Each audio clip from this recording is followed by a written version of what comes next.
Bem, pessoal, remédios para dormir que não viciam. Eu recebo muito essa pergunta.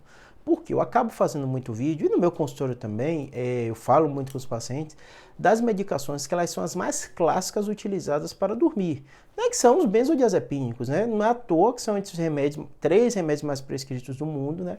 No Brasil também é um dos líderes, o Brasil é o segundo maior consumidor desses remédios para dormir, né? Os famosos tarja preta, né? Diazepam, Rivotril, né? Todas essas classes de remédios, vocês estão cansados de saber que eu tenho muito vídeo aqui falando, né? E às vezes nesses vídeos você me pergunta assim, Júlio, e tem algum desses remédios, tem algum remédio para dormir que não vicia? Eu vou explicar um pouquinho para vocês, né?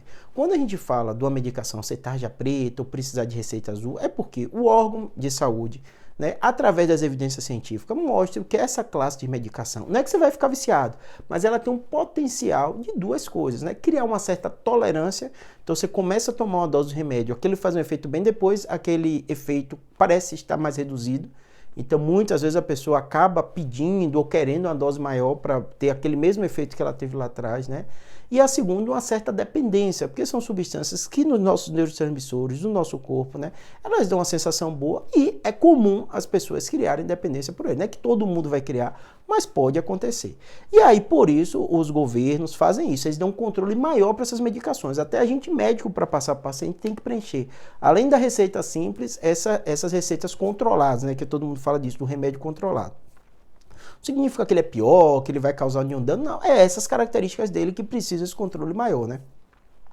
Além disso, o problema para dormir é uma coisa muito comum na sociedade. O brasileiro é prático, o ser humano é prático, né? Então, se ele toma uma coisa que funciona para ele, ele tem um risco grande dele tomar aquilo o resto da vida e aumentando a dose se ele não compreender. Então, tem esse controle maior. Então, quais são, Júlio, respondendo a pergunta, os remédios que não viciam? São remédios que não são dessas classes de remédios que têm teoricamente, essa potencialidade de criar uma tolerância à dependência. Lembrando, não é todo mundo que vai criar, é até uma minoria de pessoas que vão ter dependência e tal, uma minoria, por isso que a gente passa tanto, né? Eu passo, a maioria dos médicos passam, são os remédios mais prescritos do mundo, e tem as outras classes que não. E aí é muita medicação que pode ajudar a dormir, e eu vou citar algumas para vocês entenderem, né? Muitos desses remédios são remédios das classes dos antidepressivos, né? Citando um para vocês, amitriptilina, né? Mas você vê que tem várias classes de antidepressivos que acabam dando um sono para a pessoa, e na maioria das vezes, né, são remédios que não precisam daquele controle todo e não costumam criar dependência e nem tolerância. Então, se tomando amitriptilina, você vai criar tolerância e dependência. Ah, Júlio, mas ele me ajuda a dormir, se eu não tomo, eu fico com sono. Tudo bem, é uma característica do remédio, muita gente acaba sentindo mais sono com ele, e o médico, mas é totalmente diferente o efeito dele de funcionamento, né? Tem muito paciente meu, então eu tomo melatonina, tem paciente que usa muitas vezes esses remédios naturais que às vezes são vendidos, né, que, usados como calmante, chás, né, esses tipos de classe de medicação também não são medicações que vão criar uma dependência em você, o funcionamento dela não vai levar.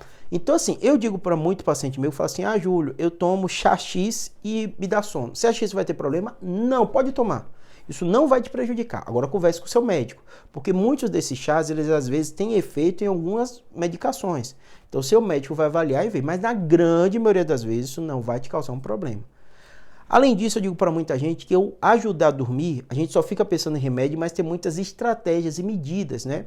Tem pacientes que falam assim, eu tinha uma dificuldade grande para dormir, mas é porque eu comia muito à noite, então acaba dificultando para dormir. Às vezes eu não fazia atividade física, a atividade física libera substâncias que te ajudam a dormir. Então também é uma medida não medicamentosa, né? A estratégia, desliga a luz, reduz a temperatura, se for possível, do seu quarto, né? Fica calminho, não assiste coisas muito agitadas, existem outras estratégias.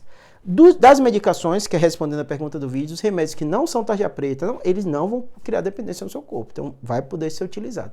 A maioria das classes que a gente acaba utilizando é os antidepressivos, tem classes de antidepressivos. Tem outras famílias de remédio, claro, tem pessoas que falam assim, Júlio, eu tomo Dramin, ajuda a dormir. O problema é, e pode ajudar mesmo, né? Os remédios para enjoo, uma série de coisas, acaba dando sono também. Mas o problema é o uso crônico dele. Se você usar uma vez na vida, né, eu tomo mais, tá, não vai te causar problema. Mas se você fizer o uso rotineiro, né, esses classes de remédios, também o uso rotineiro dele pode dar alguns probleminhas. Que não é dependência ou outra, mas tem que ficar atento, tá bom? Espero que tenha ajudado.